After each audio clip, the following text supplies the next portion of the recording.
morning, everybody. Nice to have you with us on this Tuesday, on the 16th day of April, 2024. As we talked about what's going on about 3 weeks into the Major League Baseball season on our, nice warm day here in the Northeast, which we like too. Good to have you with us as we chat. John Sterling announces his retirement. 36 years as the Yankee play-by-play guy on radio. And don't forget, a long career before that with the Braves and the Hawks and the old hockey team in New York, football too, talk shows. We'll talk to my old radio partner in a little bit about him. He's a huge Yankee fan, and he and I had lots of fun with John back in the 90s, so when the Yankees were winning all those championships. So Mike and I, a little later, we'll look forward to that as we chat. Let's do something going on now as far as our brushback is concerned. Let's do a couple teams. Let's give the Mets credit. I had a big fight with Chris Christie. You know him, right? Of course, former governor of New Jersey, who's a tremendous Met fan, and he knows the team really well, and, a Cowboy fan, too, and got all upset at me a couple weeks ago when I was making fun of the Mets on radio when they were losing that first game with a doubleheader to Detroit,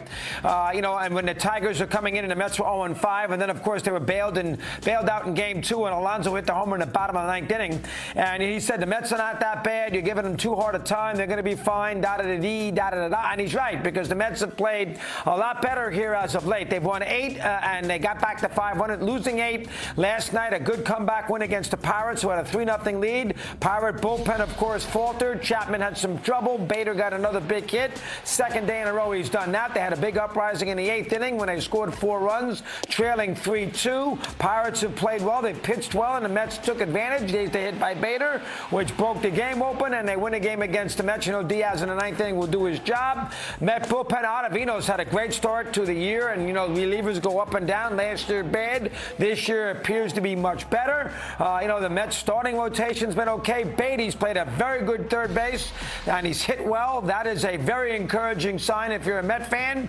Lindor hasn't hit a lot, but he's going to catch the ball defensively. That we all know. Alonso does what he does.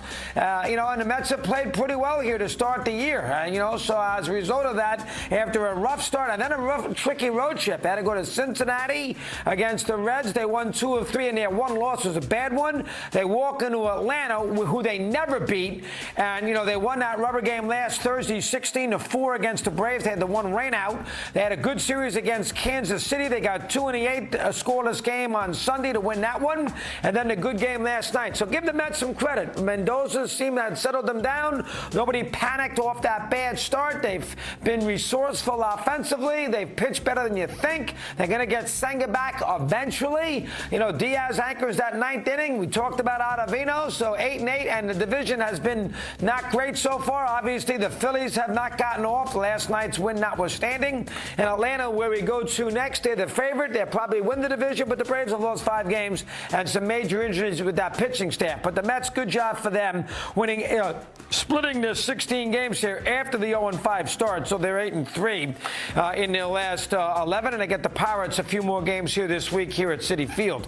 I think they go to play the Dodgers this weekend in L.A. All right, that is number 1. Number 2, of course, is the Braves and the Astros. That Brave lineup is relentless. I mean, Kelenic has done a nice job. Duval's sitting there where they can get him in that lineup, too. They're great in the middle of the order. Ozuna has been wonderful. He's got 7 home runs. He had a big one there against Tanner Scott on Sunday for the rubber game in Miami. 2 strikes and 2 outs in the bottom of the 9th.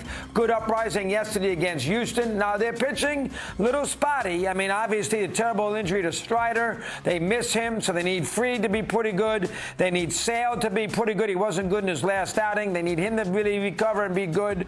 Morton, not to show his age. I mean, again, the starting pitching isn't wonderful, and the Braves have not hit in the last 2 postseasons. You can't judge everything with your offense on a small 4-game sample size, but last year their offense really struggled in Philadelphia against the Phillies. They didn't pitch great in that series either, but their offense was horrendous. But, the Braves are going to score a ton of runs, and he's a good manager. They roll him out there every day. No load management as far as Atlanta is concerned. Those guys play. Albies plays. Acuna plays. Olsen plays. Riley plays. Snitka throws the lineup out there. That's the way they're built and the way they go. And they're pretty deep 1 through 9. And obviously against the Astros, they get the job done there. Interesting road trip. Big game yesterday. A game where they scored a bunch of runs in the 9th inning to blow it open. And Atlanta is, they're the team to beat. Obviously, we all know that in the East. And they're going to win the division most likely. Their pitching probably not nearly as good now with this injury. eventually. Probably won't win necessarily 110 games. Maybe that under looks a little better at 101.5. But the Braves, at the end of the day, are going to be somewhere between 95 and 102, 103 wins. That's where that number is going to fall, and they're going to win the NL East. And then we shall see in October. They won it 3 years ago. Last two postseasons are quiet. Some of it they attribute to the layoff that they've had getting ready for the divisional round. Sometimes that does hurt teams. Other times it doesn't. Hasn't hurt Houston that much. It did hurt, of course, Atlanta the last 2 years when they lost to Philly off 5 days off, and the Phillies have played. But Atlanta's a very, very good team, and their offense does not quit. And we shall see with them and the Dodgers there at the end of the day. And the Mets, of course, good job there. Houston, I'm not that worried about Houston. Now, listen, they're playing badly. They're 6-12. No Verlander, no Valdez. They got a million injuries with that pitching staff. Who knows? I guess Valdez feels a little better than they thought. Verlander's going to come back this weekend against Washington up in the capital, nation's capital. So they do get a little reinforcement scenario from them. Blanco's done a great job with the no-hitter. He's pitched really well. But the Astros have not played that well. The only thing I would say about the Astros before you panic too much, they've won 4 out of 7 against Texas. Number one, I hate when they played so many games against their divisional rivals so soon. They've already played 7 of their, they played 18 games and 7 of them were against Texas, which you don't live. It's the way it is. And of course, the Houston situation in the division is not terrible because Texas at 9-8 hasn't played that great. The Angels are roughly the same. Seattle's under 500 despite the win last night. So the division, which we thought was going to be really good with Texas, Seattle, and Houston, is not so good right now as you see the standings, which I think will help the Astros because eventually they're too good to be this bad for losing 12 of their first 18. They've also had a tricky schedule. Playing the Yankees the first 4 games of the year is no picnic. 7 games against the world champs and now a game against Atlanta. So their schedule has not been easy by any stretch of the imagination. But 6-12 is 6-12, and pitching woes all over the place. You figure they're going to hit. Bregman hasn't done anything. Abreu at first base, he's 37. He had a good postseason last year, but he hasn't done anything. But the Astros, and they got a new manager, but you would think the Astros at the end of the day will be okay, and they're helped right out of the gate by a slow start by the other teams in the American League West. So the Braves offense, the Astros, nothing to panic yet because of where Texas is, and the Mets back to 500. Give them credit after the 0-5 start where it looked feeble for them, not being able to, obviously really struggled early, had that terrible series the first weekend of the year when Milwaukee walked in there, and then Detroit, and they have recovered. They've won 8 of 11. Good for them. That's where we begin on a busy day. We look forward to my old radio partner on Sterling's retirement. Save conversations about John until we get to Mike, including, of course, is a conversation today's show with David Robertson. That was with Alana, and Miss Rizzo joins us now. Alana, take it away. What do you have for me? Go ahead. Good afternoon. You've maintained, Chris, that you think the Atlanta Braves and the Houston Astros are the 2 best-run franchises in the league. So anytime the Astros get off to a bit of a shaky start, I do think people start to panic. And what I'm looking at when I look at the Astros, of course, is the slow start, the injuries, of course, but everyone's dealing with pitching injuries. And I'm a little bit concerned about Josh Hader. Now, in his defense, he has oftentimes this season had to pitch in non-save situations. We know that typically he does not like doing that. He likes to come in the 9th, but he gave up 4 runs in just a third of an inning last night. He faced 6 Braves. He gave up 6 hits. He walked a guy, and he only retired 1 batter. His ERA is 6th worst in the AL. Now, that's a minimum of 7 innings. I'm talking just about, obviously, relievers. He's blown 1 save. He's only had 2 chances, but he's been in 7 non-save situations out of 9 games that he's pitched in. 4 times he's come in with them losing, 2 times when the game is tied, 1 with the 3-run lead, but there were 2 outs in the 9th, so it wasn't a save situation. So he's been put in situations that are not comfortable for him. If you're a closer and you really want to have that adrenaline, it's a different breed of guy, right? The 9th inning, I think we can all say, are the 3 toughest outs to get in the game. The final 3 outs of 27 outs, that 9th inning, you have to be a little bit different as a closer. I kind of liken it to being a hockey goalie. There's just something different about the way that these guys tick. So I'm interested to see how Josh Hader is going to turn this situation around. When you look at the Astros as a whole, this is the 5th straight year, Chris, that they've been at 500 or worse through 18 games, but they haven't been this bad over that span. They're 6 games under 500 right now. They haven't been more than 3 under at any point in any season, and not just the first 18 games. Since the middle of June 2016, that was Alex Bregman's rookie season. So there's a lot of change with this team. I don't think we can put a value on how much Dusty Baker meant. It's almost like Dusty could just show up to the ballpark and this team would roll out victories. Not to take anything away from Espada, but there is a different culture there right now. And I'm just wondering when Josh Hader is going to be able to figure this out. He is not alone in this. There's a lot of closers that are struggling right now. There's a lot of guys that, when they come out into the 9th inning or whatever, have traffic on the bases, and it's just not that dominant closers that we're used to seeing, the 1, 2, 3, 3 up, 3 down. But the Astros, I'm not concerned yet because this is a team that just, reloads, not necessarily rebuilds, but I do think they're fortunate to be in the AL West versus the AL East. Yeah, I agree with you about Hader. I'd be very worried about him. I think you're 100% right. It's too early to go crazy on Houston after 18 games, but you're 1,000% right on the reliever. Right on. Lots to still do. Mike Francesa and I started Mike and the Mad Dog Radio in September of '89. I believe that John Sterling may have gotten to the Yankees right around '88, maybe a year before that. So we grew up with John. We were on the same, wavelength, and the Yankees got great, and he had all those wonderful calls. And Mike and I, every afternoon, when the Yankees in their heyday, and they were obviously great every year, World Series champions, always used to have a lot of fun with John's calls. And I spoke to him today, and he thanked me for Mike. You guys really helped there of making me a household name. So did Mike, a huge Yankee fan, and he says, hello, Mr. Francesa, good morning. How are you today, pal? Okay? And I'll tell you, I thought of you after I heard the news about John, and first, let me wish John well publicly for his wonderful career, and I hope he enjoys his golden years and has a nice time. I'm telling you, dog, you should take a bow for this because I've said this. I said it on my podcast, and this is true. The guy who really got those home run calls started was you, because you were the one who started just wearing out the Sterling calls, and then he started doing these home run calls, and I remember you playing them one after another, and I can tell you this, the call that I remember the most, the one that was my favorite, wasn't even a home run.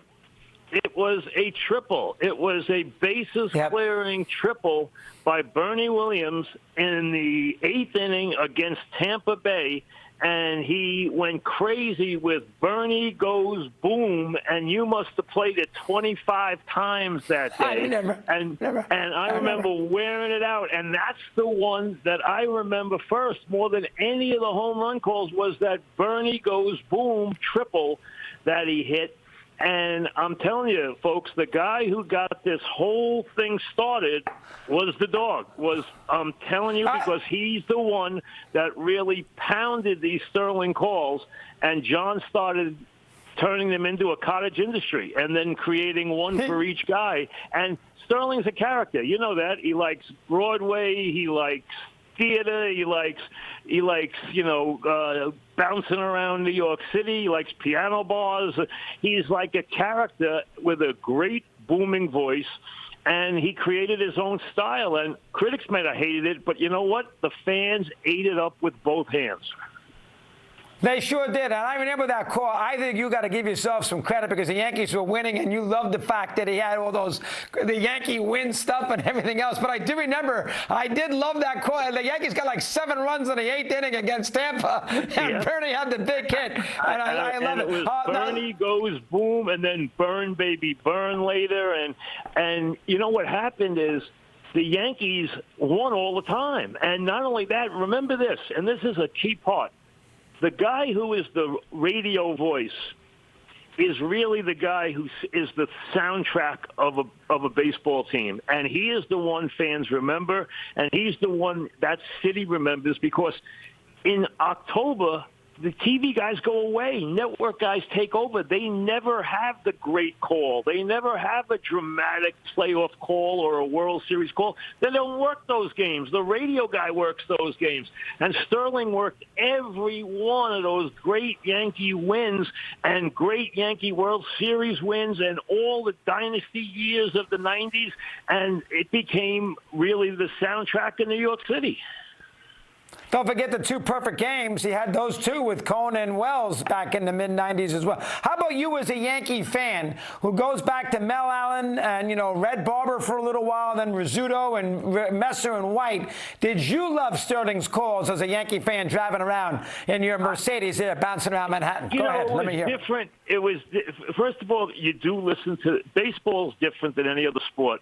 You don't feel cheated when you're listening to it on the radio. If you're in your backyard, if you're in your car, if you're on the beach, you are really into the game on the radio in baseball, while in other sports you wish you were at a TV set. You want to be at a TV set in football and in basketball. But in baseball, you're very content to have it described to you. Now, Sterling described it differently. He had his own way of doing it.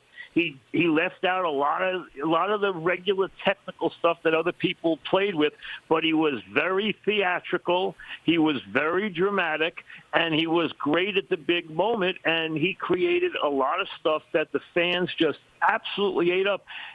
Knowing him as well as we did, and knowing the guys he's been with, and then Susan all these years, it's a little different for us because we know him so well. But I always got a kick out of him because he is a very unique personality, and we know how an unusual personality he is, and I always got a real kick out of that. He's very entertaining.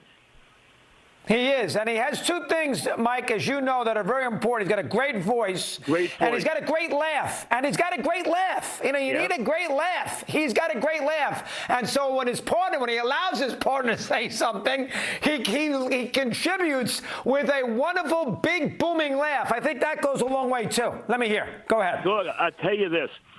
To me, the great play-by-play guy is a guy who can take his voice all the way to the top and be as excited and be yelling and screaming, and his voice doesn't break. I don't have that kind of voice. A lot of announcers, a lot of play-by-play guys don't have that kind of voice. Sterling had that voice. He was blessed with a voice that he could take anywhere. He could take to any octave, and it never broke. And that's the great voice, the voice that a Nance has or a Sterling has, or that big, booming, silky voice. And he had one of those great voices, and that's what really he used that as an instrument. He played it like it was an instrument. He knew he had that voice, and he played that voice all the time. And the other thing is, too, Mike, he had a big career before he got the Yankee play-by-play job. This is not a guy who got the Yankee play-by-play job, but he was 60, he was 50 years old when he became a Yankee voice. He had half a career prior to that. He did the Hawks, he did the Braves. He did a lot. He did talk shows. He had a hell of a career prior to the Yankees. What's your thoughts on that? I said this. It's funny you bring that up because I said this on the podcast I did today because I did a thing about John, and I said, I grew up with John when I was in grammar school. I used to listen to him doing a sports talk show on WMCA. I can still recall his commercials when he was talking about La Vert Galant, the French restaurant. Yeah. And I remember Sterling. Yeah. All I remember him with the Braves. He was great friends with Kevin Lockery. I remember him doing all the different games, Islanders, Island to goal. I remember him through all the years with TBS, all the Turner years. I remember him all those years, and I go back with him to when I was in grammar school. And I used to listen to all those sports talk shows way before there ever was a Mike and the Mad Dog. And I used to hear Sterling and Bill Mazer and Jack Spector and Art Rush Jr. And I used to listen to those shows when I was in grammar school. That's how far back I go with John Sterling. 100%. People don't realize that. Let's turn our attention for a second on the Yankees. I can tell you probably love Soto. He's probably your guy here. They get Cole back. They're off to a good start. Any trepidation at 12-5? Let me get your thoughts with them. Go ahead. Yeah, I think they can still have some problems. I think it's an unusual start. The Yankees usually don't start that quickly. They've gotten off very well. They've gotten, terrific play out of Soto. They've gotten a lot out of the shortstop. He's really matured a lot this year offensively. And if he matures and stays there and remains patient, you can bat him leadoff because he'll walk enough to bat leadoff, and he'll be very good in the leadoff spot. And they needed a leadoff hitter. I think the pitching is a little suspect. I have a little problem with the bullpen. I don't think it's as good as it's been in the past. So I can see them having some problems, and I think the Orioles are really good. I want to know if the Orioles now, with the new ownership, have the wherewithal to go out and get a decent player, to get a player who can make a difference. We know the Yankees will do that. Will the Orioles do that now? That's what I don't know about the pennant race, is will they go out and add a player when they have to? When the Yankees have to go out and add a player. Listen, I'm not looking past this year with Soto because this could definitely be a rental. I don't know if the Yankees can turn around and pay him $150 million more than Judge. I don't know how that would work. I think that would be very tough for them to do, and I'm not sure they would do it.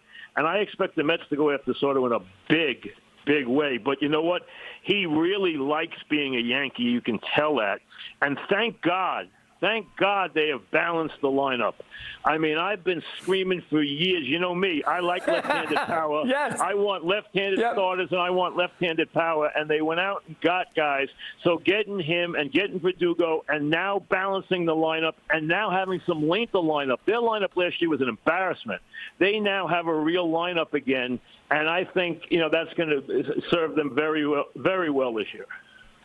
100%. Does Boone have to at least win a pennant? Well, I know they love him. What's your take with that? I don't think they would do anything to him unless they really had another disastrous season like last year. And I don't think that'll happen.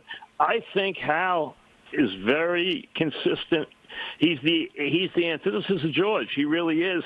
He likes the stability of his guys. He likes having these guys here.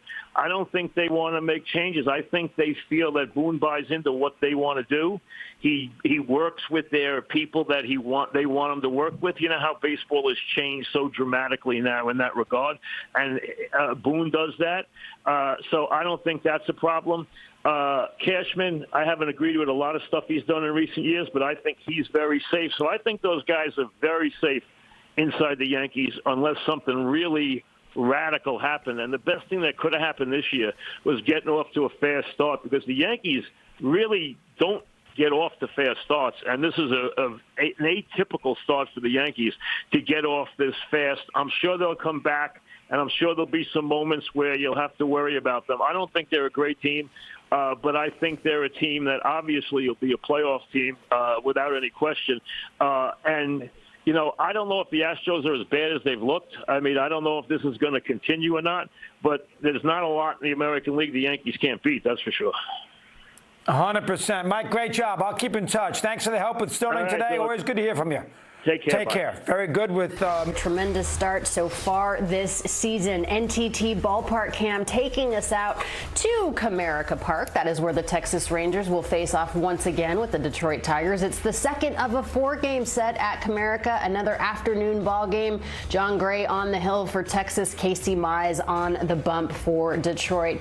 As I mentioned, David Robertson, the Texas Rangers closer, is off to a tremendous start this season. In fact, he takes the ball in any inning at the back end of that bullpen. David, thanks so much for being with us. We appreciate it. And I say that you're a closer, but I also say that you're just there to answer the call whenever Bruce Bochy makes that phone ring. You didn't have to be that way. You could have said, you know what, I really want to just have the 9th inning. Why was it important to you to be so flexible for this club?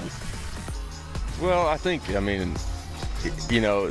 1-inning closer role is just not available for every reliever anymore. So you have to adapt and be ready to pitch in any different situation. I think that, whenever I've got to pitch, Like, that's when they call me. That's when the team needs me to help us win a ball game. So it doesn't really matter to me. I don't really care if I'm getting a save, a hold, or whatever. As long as I'm holding the game and passing the ball to the next guy and we end up with a win, I'm happy. And it's so different than when you got drafted. I mean, back in 2008, you've been in the show now for over 14 seasons, which surprises me. I feel like you just got drafted yesterday. But really, the role has evolved. There's no longer roles anymore. How have you seen the game change in your time? Yeah, once analytics is really come into the game and guys, are really kind of getting matched up in the game as it goes on. You kind of know a pocket of hitters in a lineup that you're going to face. It changes how managers manage the game. Obviously a lot of rules have changed, and a lot of things have changed in baseball. So, when that happens, guys have to learn how to do different things. And for me, that was part of just adapting in the bullpen and learning how to take on different roles. And I'm not certain there's a guy that manages a bullpen better than Bruce Bochy. What have you learned from being around him and how he manages that pen? He does a good job. I mean, he checks in with us. They make sure we're all in good shape to pitch every day. It seems like he's got his finger on the pulse of the game, and he tries to go with who he thinks is right for the right situation. And so far it's been going pretty well, and hopefully we'll continue to give him zeros, and we'll put wins on the board. You became a Texas Ranger out of free agency. Why did it make sense for you to go there? What did you like about the fit? Well, I mean, they were World Series champs last year. They're definitely built for a repeat season. They had openings in the back end of the bullpen, and that's where I fit in on a team. So, when they called and me and Chris Young put it together, it seemed like the right fit and the right place to be. I mean, I'm looking to win another World Series, and this team is ready for it. Mike Maddox, what's it been like just kind of learning from him? I'm adjusting to Mike, and I think Mike's adjusting to me, but he's been great so far. I really like talking pitching strategy with him, and he's got a good head on his shoulders. But it's been fun so far. What do you mean by that? That you're adjusting to each other? Can you tell me more? No, I just feel like it's like we're all over the place, and a lot of things are going on in the clubhouse and meetings and everything else, and I'm just trying to find my niche in the clubhouse and my part, and Mike's figured out where I'm going to be and when to say something to me, and it's working out good. I mean, listen, he's got to keep an eye on a lot of pitchers, and I'm just one of those guys he's got to watch. I might be a little bit harder to find sometimes.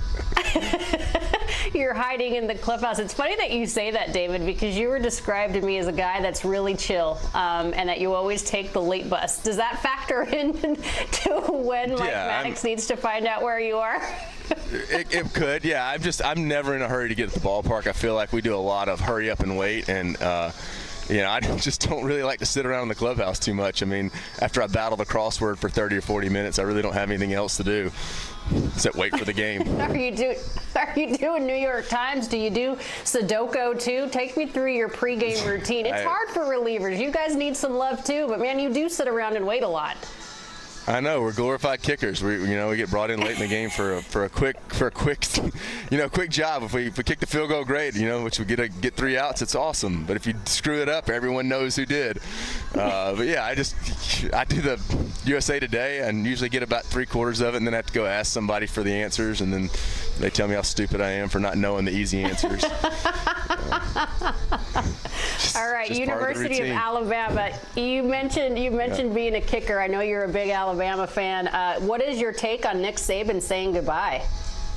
Hey, listen, I'm grateful for everything Nick Saban gave us. We won a lot of national championships with him, and he was an incredible coach.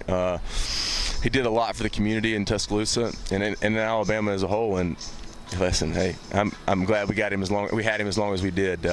He was special. I don't want to assume, but I will assume that you're a country music fan. Is that fair to say?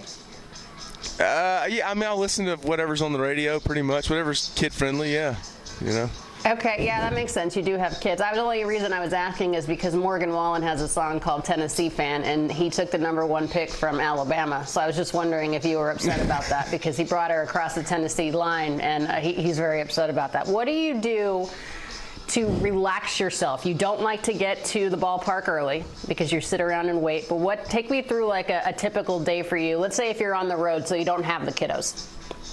Try to go find somewhere to eat, maybe go, browse through a couple of stores, and then spend another hour FaceTiming the family and read a little book and try to check in with folks back home, make a few phone calls, and just try to kill time until it's time to get on the bus and head to the park. I'm pretty relaxed. Right. Sometimes, I used to play a little golf, but not so much anymore. You're a chill guy. Can you appreciate what you've been able to accomplish in this game? Not many guys get to, fully vested 10 years of service time. You have almost 15 years in the show. I mean, can you appreciate what you've been able to do? It's one thing to get to the big leagues. It's another thing entirely, David, to stay.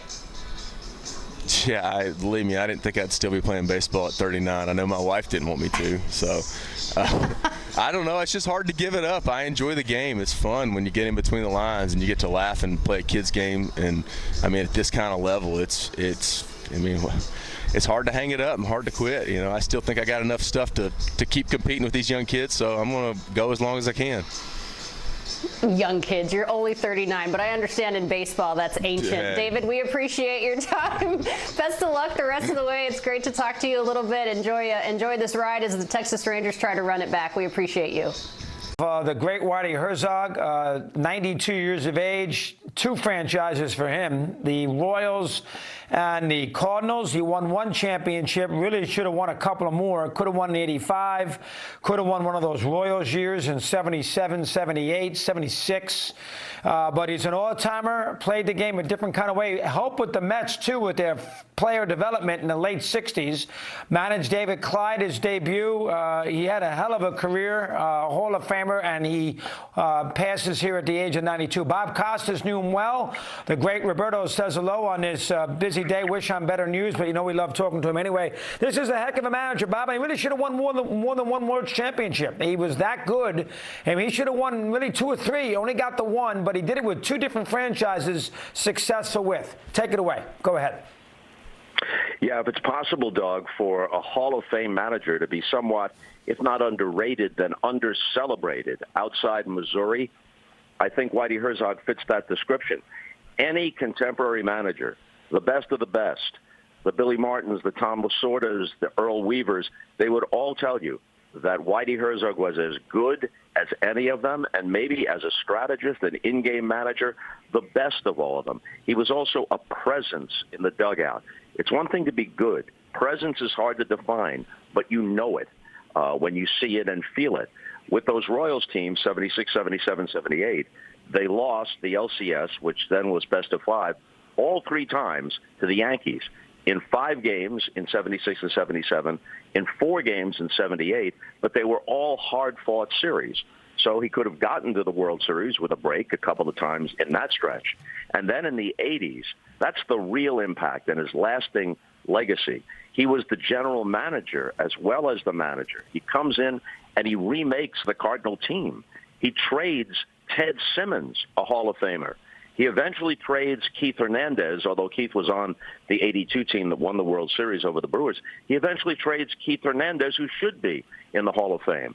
Whitey had the courage of his convictions, and the St. Louis fan base believed in him. So even when he made controversial moves, and they all worked out for him in that era in the 80s, the fan base was with him. In 82, they beat the Brewers in 7. That was probably the least of his 3 pennant-winning teams. The 85 team, I don't mean to be critical of Don Denkinger, the late Don Denkinger, who was a very, very good umpire, and Herzog himself always said that. But unfortunately, with an umpire, it's the call you miss that stays with you, and he clearly missed a play that would have been easy to overturn if replay was in effect. In Game 6 in 85, the Cardinals have a 1-0 lead over the Royals, and they could have closed the World Series out right then. Then they got knocked out of the ballpark, 11-0 or something like that in Game 7. And then in 87, against the Twins, he goes into that World Series without Jack Clark and without Terry Pendleton. And you know how strange in that era the Twins were. They won all the games in the Metrodome, and they lost all the World Series games on the road. And that's what it was in 87. So, you can go back and change 1 or 2 things here or there, and Whitey Herzog would have wound up in the Hall of Fame sooner than he did. He could have easily had 3 or 4 World Championships based on how brilliant he was. And the key was that he made a team into his own image. They called it Whitey Ball in St. Louis in the 80s. He had all these jackrabbits, Ozzie Smith, Vince Coleman, Willie McGee. For a while, it was an overlap with Lonnie Smith. Tommy Herr could run. Whitey used to joke, our goal is to break Roger Maris's record as a team. because at that time, Maris had the single-season record of 61 home runs.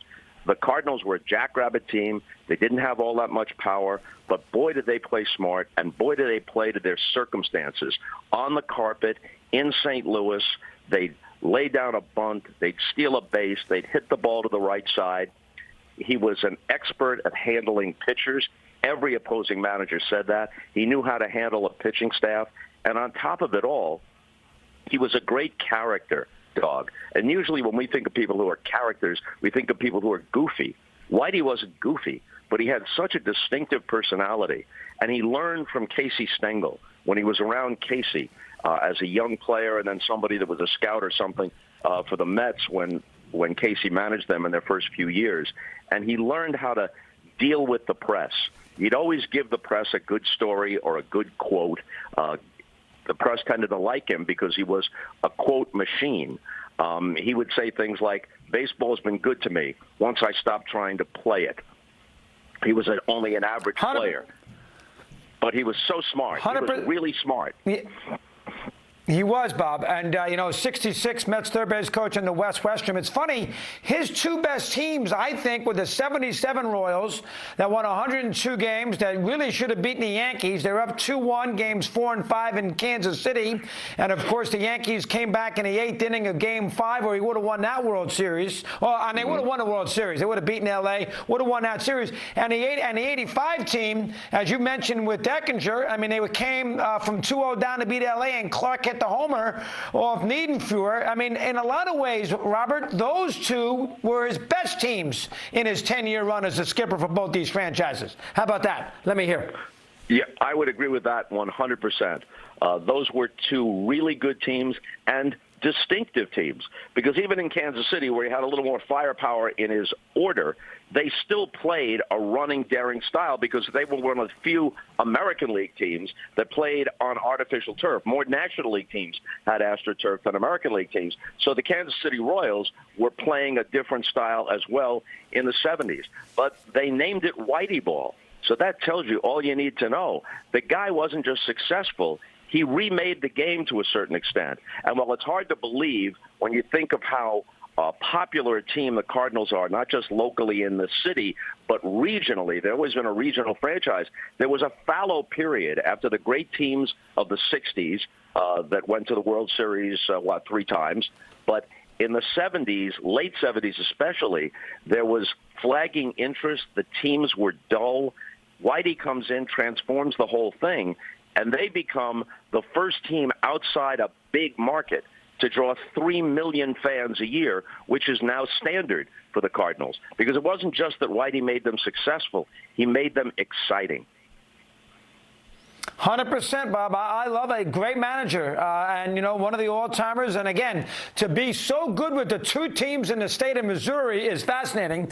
And he did tell my partner and I a long time ago that it was Augie Bush who made him trade Keith because of the drug trial, and that he didn't do that. He didn't want to make that trade to the Mets. What can you tell me about that in 1983? Quickly. Go ahead. Yeah, I think that's largely true. It's interesting, his relationship with August Bush Jr., who loved baseball. His son, who later took over the team, didn't really like baseball as much, but he had a great relationship with Augie Bush Jr., and at one point, Mr. Bush, who was pushing 90 at that point, said, I want to give you a lifetime contract. And Whitey quipped, my lifetime or yours? And before we run here, Dog, you know that Denkinger, who was a good umpire and a good guy, missed the call. Okay, that was in 85. In 95 or 2005, I can't remember which, either the 10th anniversary or the 20th anniversary of that 85 team, there was a banquet in St. Louis to celebrate the team. And Whitey invited Don Denkinger to be the keynote speaker. And by that time, the wounds had pretty much healed, and Denkinger was warmly received by the Cardinal fans. And then when he finished talking, Herzog got up and said, I want to present you with this token of our appreciation.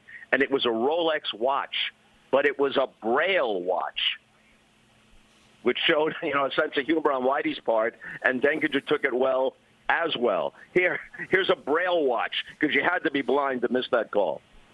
2005. Bob, you're the best. We'll keep you posted. Thank you very much for the help on Whitey today. Appreciate you coming on. All right, Doug. Mr. Costas, who obviously in St. Louis. And here is the Obit panel there for Herzog as we take a break. We continue here on High Heat. Don't go away.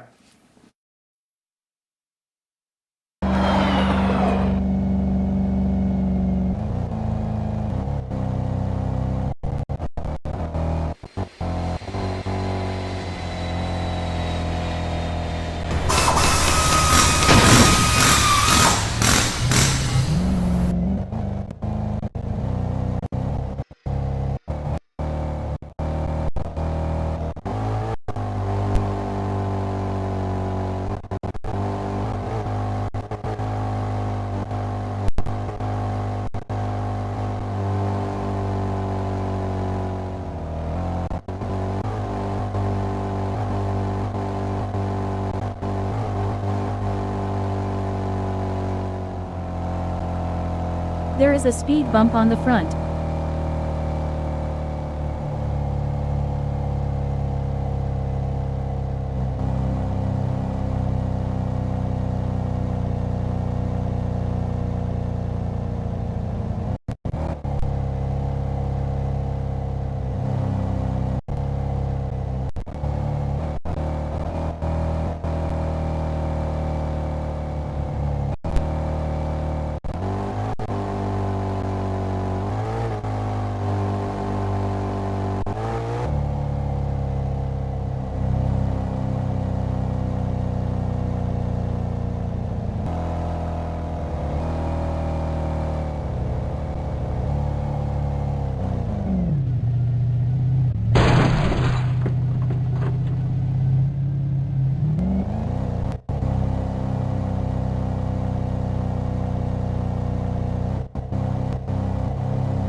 There is a speed bump on the front.